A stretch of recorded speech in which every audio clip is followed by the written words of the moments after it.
Assalomu alaykum. Hafta hammaga barakatli bo'lsin. Biz ishni boshladik. Hammamiz bilamiz, dushanba kun haftani bosh bo'lgandan keyin bozorni oldim. Qaysi tarafga, ya'ni bu hafta qanaqa rejalashishini ko'rishimiz uchun ko'p kuzatamiz. Xo'p, ertalab bozorni ko'rib turib, vaziyat hal yo'qligini ko'rib qo'yib qo'ydik. Ya'ni Amerika sessiyasida ishlaymiz deb, Amerika sessiyasida vaziyat berildi. Soat 7:30larda. 7:30larda bozorda maksimumlar, ya'ni ketma-ket bitta maksimum, ya'ni yorib o'tmasdan turib, keyin maksimum yorgandan keyin bozorga kirish amalga oshirdim, ya'ni kirdim 0.01 lot bilan va risk reversion 1/1 sotishini bozorga risk qildim.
Bozor 100 pipsdan oshiqroq, ya'ni 10 pipdan oshiqroq harakatlangandan keyin orderni bezubitga olib qo'ydim va take profitni kutdim.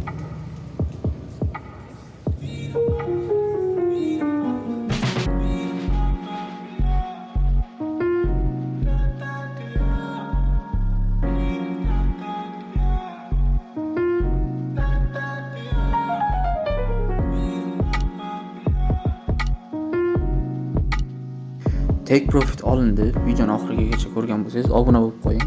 Hozir ishlab turgan hisobimiz degan hisoblanadi. Real hisobga o'tishimiz uchun obuna bo'lishni unutmang.